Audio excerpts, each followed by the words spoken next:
아직도 이제 꽃샘추위가 가시지 않았지만은 봄이 온 것은 분명합니다. 벌써 개나리꽃, 또 벚꽃, 또 뭐 이런 꽃망울들이 이제 맺혀 있는 것을 볼 때에 여지없이 봄은 오는구나 하는 것을 알게 됩니다. 때로는 우리가 살구나무나 또는 배나무나 이런 걸 보게 되면 그런 것들은 참 신기하게 이파리보다도 먼저 꽃이 피는 것을 볼 수가 있습니다. 이렇게 봄바람에 꽃이 아름답게 피어나고 향기가 나는 데는 그런 이유가 다 있죠. 왜냐하면 꽃이 벌과 나비를 불러서 그 봄꽃으로 머무는 것이 아니라 그 봄꽃이 벌과 나비를 불러으로 말미암아 가을에는 풍성한 열매를 맺기 때문에 그렇습니다. 오늘 저와 여러분들 이 봄에도 오늘 이 귀한 아침에도 저와 여러분들이 만나야 될 분이 있습니다. 바로 누구냐? 하나님인 것입니다. 모든 사람들은 하나님을 만날 때에 우리의 인생의 열매를 맺을 수가 있는 것입니다. 우리 인생의 진정한 행복과 또 지식의 열매, 기업의 열매, 자식의 열매, 이런 열매가 하나님을 만날 때에 마치 꽃과 벌이 이제 꽃이 벌과 나비를 만나듯 우리가 하나님을 만날 때 우리 인생에 풍성한 열매가 맺게 된다는 사실입니다. 그래서 오늘 말씀을 통해서 우리가 어떻게 살 때 하나님 만날 수가 있고 또 인생의 탐스러운 열매를 맺을 수가 있을까? 제가 오늘 세 가지를 말씀을 드리려고 합니다. 여러분 이 말씀을 함께 잘 들으시고 실천하시고 그래서 여러분의 인생이 탐스러운 그런 열매가 풍성히 맺히는 여러분 되시기를 축복합니다. 오늘 함께 읽은 2장 13절 말씀을 보시게 되면 유대인이 유월절이 가까운지라 예수께서 예루살렘으로 올라가셨더니 오늘 본문에 보게 되면 예수님께서 예루살렘으로 올라가는 그런 모습을 볼 수가 있습니다. 왜 예수님께서 예루살렘에 올라가고 계십니까? 그 예루살렘은 하나님의 성전이 예루살렘 성전이 있었기 때문에 그렇습니다. 그래서 예루살렘 성전은 하나님의 영광이 가득한 곳일 뿐만 아니라 하나님께 영광을 돌리는 그런 곳이 어디냐? 바로 예루살렘 성전인 것입니다. 오늘날 저들이 함께 예배드리는 이 성전, 이 교회, 하나님이 거하시는 처소고 바로 이곳에서 우리 저들은 하나님을 만날 수 있는 장소가 바로 성전이라는 것입니다. 나아가서 하나님의 성전은 하나님의 성전에 나와서 저들이 하나님을 만날 뿐만 아니라 그 하나님의 성전에 나와서 하나님의 은혜와 복을 받을 수 있는 곳. 그래서 하나님을 사랑하는 이스라엘 백성들에게 있어서는 예루살렘 성전을 늘 중심으로 그들의 삶을 살았습니다. 그들이 광야 40년 동안 그저 이동을 할 때도 늘 성전, 성막을 중심으로 해서 텐트를 쳐서 성막 중심으로 늘 이렇게 그들의 삶을 살았습니다. 왜? 그들은 이스라엘 백성들에게는 이 성전은 자기가 사는 집보다 훨씬 더 소중했기 때문에 항상 성전을 중심으로 해서 그들의 삶을 살았다는 사실입니다. 여러분, 예수님도 오늘 유대인들의 최대 절기인 이제 유월절을 앞두고 예루살렘의 성전으로 올라가게 됩니다. 예수님은 이스라엘 백성들의 그런 역사 속에서 베풀어 주신 그런 하나님의 은혜를 너무 잘 알고 있었기 때문에 그래서 예수님도 예루살렘 성전에 가서 예배를 드리러 올라가고 있는 모습을 볼 수가 있는데 예수님께서는 예루살렘 성전에 왜 올라가느냐? 사랑하는 마음으로, 하나님을 사랑하는 마음으로 그 성전을 향해서 지금 올라가고 계신 것입니다. 저와 여러분들도 하나님의 성전을 사모하고 사랑하는 그런 성도들이 되셔서 정말 저분들이 인생의 탐스러운 열매가 여러분의 삶 속에 날마다 넘쳐나시기를 주의 이름으로 축복합니다. 늘 우리가 잊지 말아야 될 것은 뭔가면 교회 중심으로 모든 일을 우리가 생사화복의 모든 문제, 내 인생의 모든 문제들을 다 교회 중심으로 해 나갈 때에 우리의 인생은 풍성한 열매가 맺힐 줄로 믿습니다. 두 번째는 요한복음 2장 14절에서 17절 말씀인데 한번 보실까요? 성전 안에서 소와 양과 비둘기 파는 사람들과 돈 바꾸는 사람들이 앉아있는 것을 보시고 노끈으로 채찍을 만드사 양이나 소를 다 성전에 내쫓으시고 돈 바꾸는 사람들의 돈을 쏟으심에 상을 엎으시고 비둘기 파는 사람에게 이르시되 이것을 여기서 가져가라. 내 아버지의 집으로 장사하는 집을 만들지 말라 하시니 제자들이 성경 말씀의 주의론을 삼아 열심히 나를 삼키라는 것을 기억하더라. 아멘. 무슨 말씀인가 하면 첫 번째는 우리가 인생의 풍성한 열매를 맺으려면은 이 하나님 성전을 중심으로 우리가 삶을 살아야 되고, 두 번째는 하나님 말씀을 중심으로 살아야 된다는 것입니다. 여러분, 왜 예수님께서 예루살렘 성전을 정하고 있는가? 지금 예루살렘 성전에 가봤더니 그냥 이름만 성전이지 거기에 그냥 장사꾼들이 잔뜩 합니다. 비둘기 파는 사람, 양을 파는 사람, 또 소를 파는 사람, 돈 바꾸는 사람들이 성전에 가득 차 있었습니다. 그것을 보시고 예수님께서 얼마나 화가 났는지 성경에 이렇게 표현한 표현력이 없어요. 그래서 예수님께서는 성전이 성전답지 못하니까 이렇게 화를 내는 것을 볼 수가 있습니다. 오늘날 저희들도 교회도 마찬가지입니다. 교회도 교회다워야 진정한 교회가 되는 것이지, 교회가 교회답지 못할 때는 예수님이 마치 노끈을 만들어 채찍을 치고 상을 뒤엎듯이 우리 교회도 하나님의 말씀대로 살지 못하고 성전이 성전답지 못할 때는 이런 예수 그리스도의 진노가 우리에게 임하게 된다는 것입니다. 그러면서 비둘기 파는 사람들에게 뭐라고 합니까? 이것을 여기서 가져가라. 내 아버지 집으로 장사하는 집으로 만들지 말라고 하면서 호통을 치면서 그런 현실의 부조리를 보시고 침묵하지 아니하시고 분노하시는 그런 예수님의 모습을 볼 수가 있었습니다.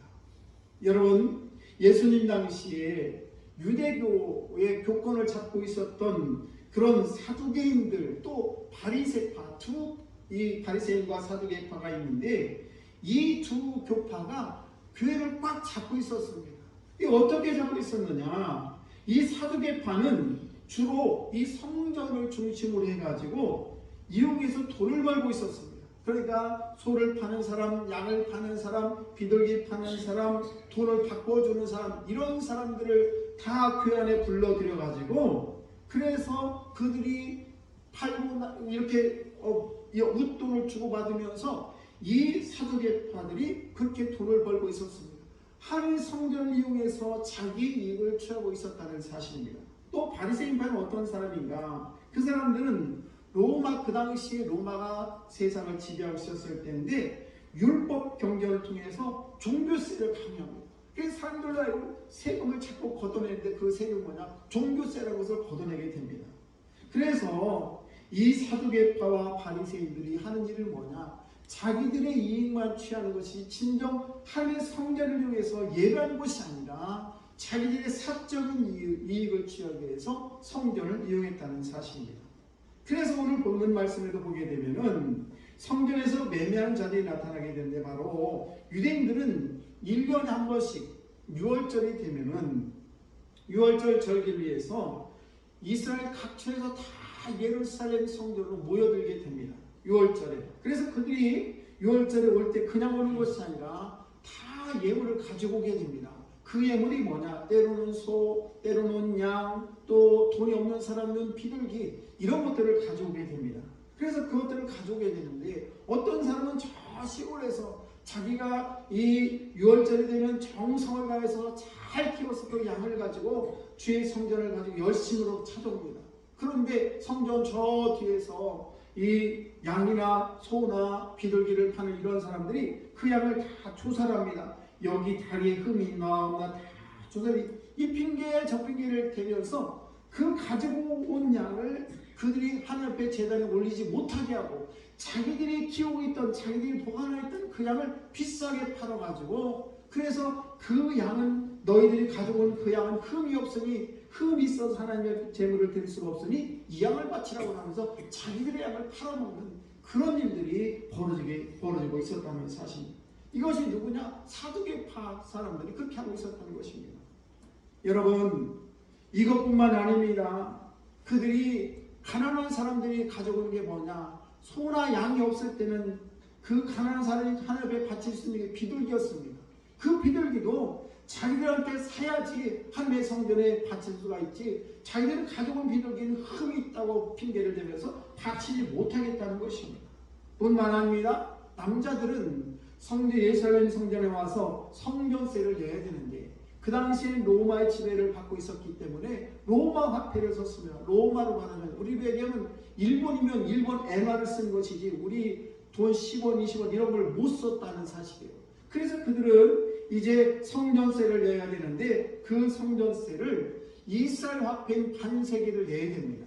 근데 그 당시 그 사람들은 로마 화폐를 쓰고 있었고 그리스 화폐를 쓰고 있었습니다. 그래서 그들은 성전에서 주는 그 화폐를 일상생활에 쓰지 못하고 꼭 성전에 들어갈 때만 성전 화폐를 썼기 때문에 그들이 가지고 온 그런 로마 화폐나 그리스 화폐를 그 성전 화폐로 바꿔야 됩니다. 그런데 이 사람들이, 그 바리새인파 이 사람들이 그 돈을 바꿀 때 많은 이익을 자기들이 챙기면서 그냥 비싼 값으로 이렇게 성전 이스라엘 은화 반세기를 그렇게 팔았다는 것입니다. 그러니까 이런 모습을 보면서 가난한 자들 또한 비둘기를 바쳐야 되는데, 그런데 그 비둘기마저도 성전의 안에서 사도록 만들었기 때문에 진짜 가난하고 연약한 사람들은 하나님 앞에 예물을 드리려고 해도 드릴 수가 없는 그런 구조가 되고 말았다는 사실입니다. 예수님은 하나님의 성전이라고 할지라도 하나님의 성전답지 못할 때에 거룩한 분노를 감추지 않았다는 사실입니다. 오늘날 우리 교회도 마찬가지예요. 우리 성원교회도 마찬가지입니다. 우리 성원교회 우리 성도 여러분들도 교회 와서 교회다운 교회가 돼야 되지, 어떤 자기 자신의 이익을 취하거나 정말 누군가를 핍박한다거나 이런 일이 있어서는 절대 안 될 줄로 믿습니다. 여러분, 오늘날 교회에서 나는 장로다, 나는 권사다, 나는 집사다 이러면서 그냥 그것이 무슨 계급인 것 같이 그냥 누군가를 무시한다거나 누군가에게 내가 꼭 인사를 받아야 된다거나 이런 일이 있어서는 안 된다는 사실입니다. 저들이 먼저 고개를 숙이고 먼저 환영하고 기쁨으로 맞이할 수 있는 그런 교회가 되어야 될 줄로 믿습니다. 그런 사랑이 넘치는 그런 교회가 되어야 된다는 것입니다. 여러분, 교회가 하나님의 말씀보다도 어떤 물질적인 것, 어떤 형식적인 것 이런 것에 빠질 때에 하나님의 능력이 일어날 수도 없고 그 교회는 진정 교회다운 교회가 될 수가 없다는 사실입니다.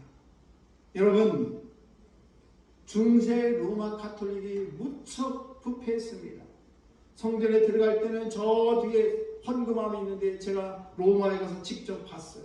헌금함이 있습니다. 그 헌금함이 있는데 그 손에다 딱 땡그란 소리가 나야지 성전에 들어갈 수가 있었습니다. 돈을 헌금을 하지 않으면 교회에 들어갈 수가 없었습니다.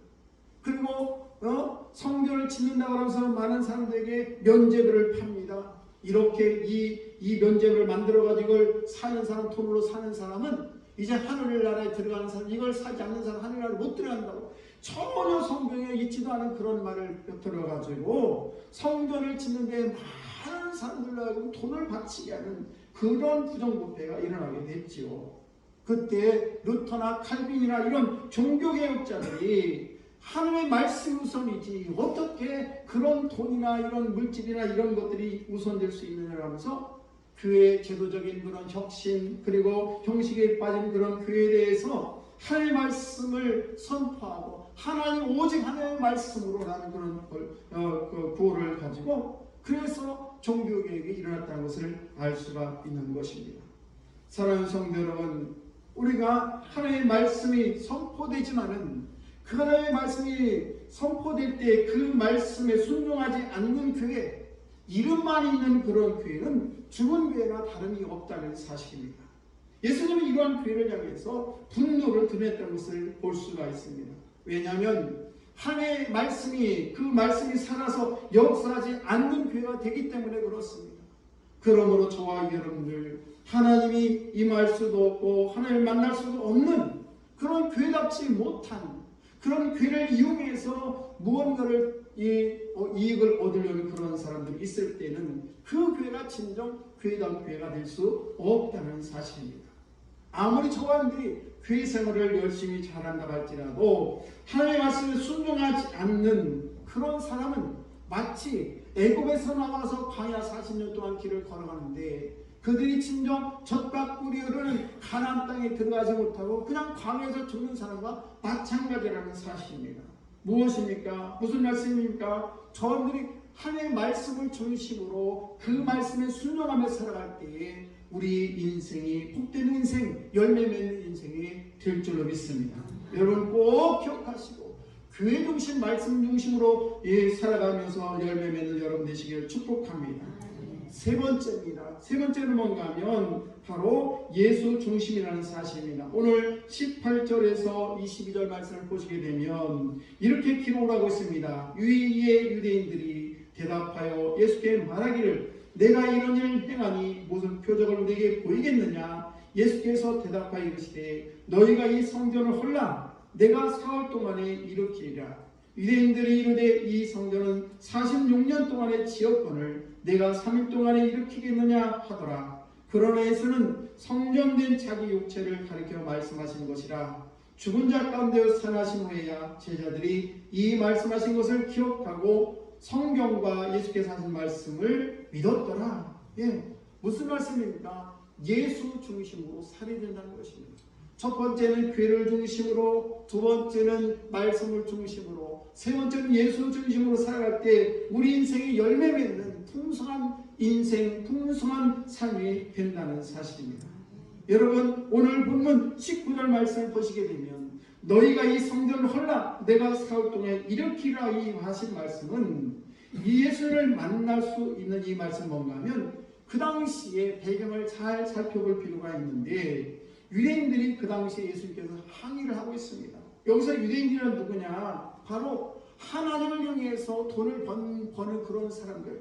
그런데 지금 예수님께서 성전에 들어오셔서 비둘기 파는 사람, 양을 파는 사람, 소를 파는 사람, 돈을 바꿔주는 사람을 채찍질하고 그들의 상을 다 뒤엎는 이런 모습을 보면서 예수님에 대해서 막 지금 반항을 한 것입니다. 당신이 무언데 왜 우리의 영업을 방해하는 이런 식으로 하나님의 성전에 들어와가지고 기득권을 가지고 있는 그들이 예수님에 대해서 막 핍박을 하고 당신이 도대체 뭔데 상을 뒤집어엎는 이렇게 하시는 것입니다.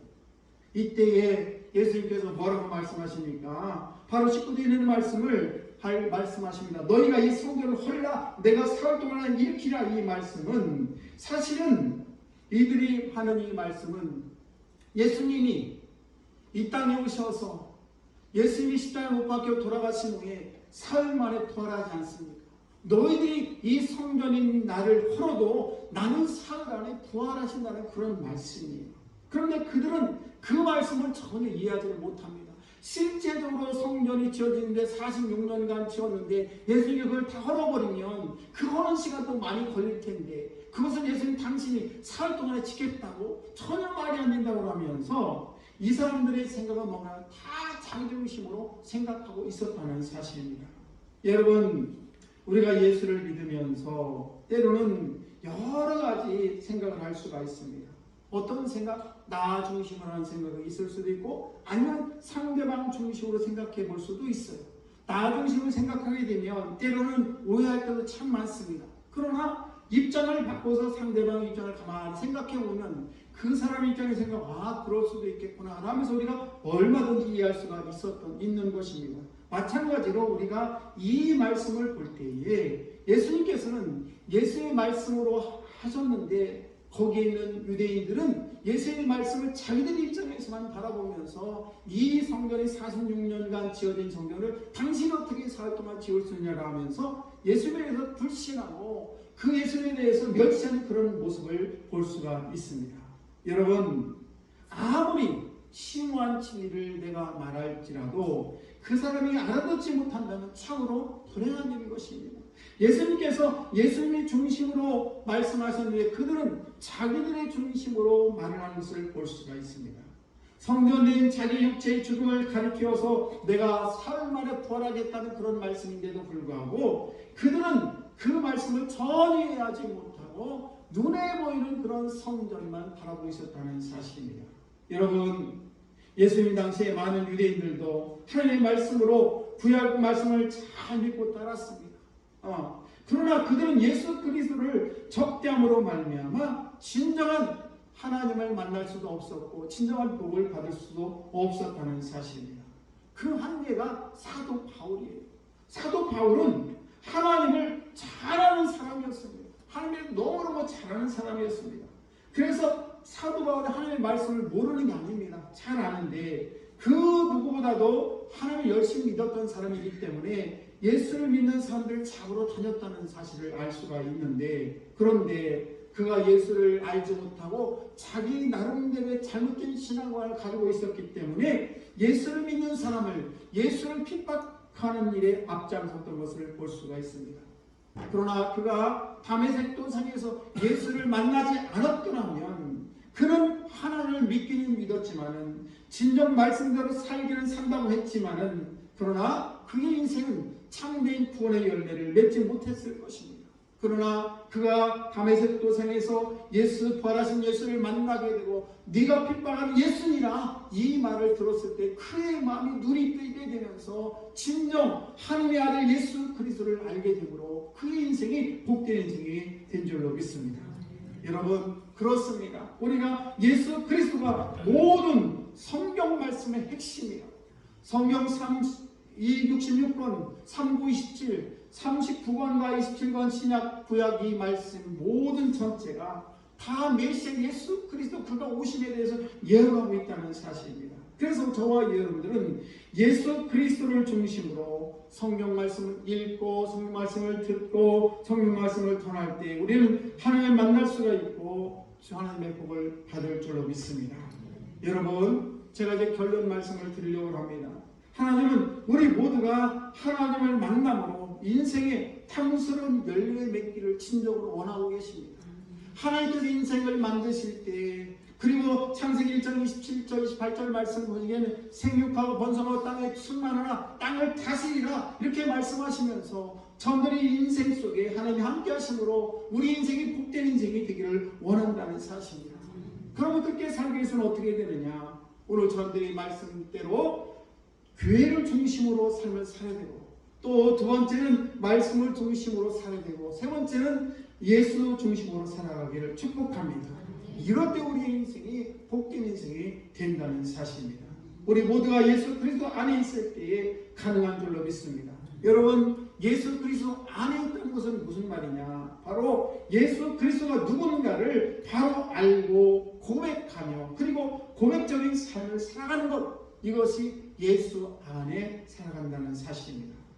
여러분, 예수님이 누굽니까?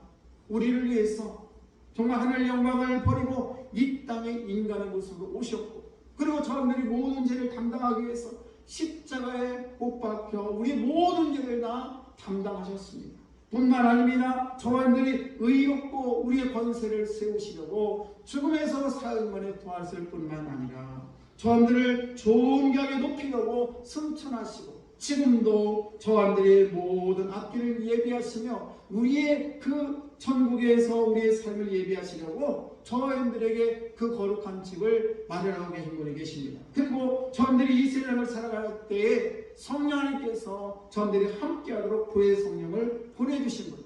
그래서 저희들이 이 세상을 살아갈 때 하나님 말씀 안에서 날마다 승리하는 삶을 살도록 우리 주님께서 우리에게 역사하신 줄로 믿습니다. 여러분, 우리가 이 예수를 바로 알 때에, 이 예수를 바로 믿을 때에 예수님의 영보혜사 성령님의 도우심을 받음으로 말미암아 우리가 날마다 기도할 때마다, 우리가 하나님 앞에 엎드려 기도할 때마다 하나님의 응답을 받을 줄로 믿습니다.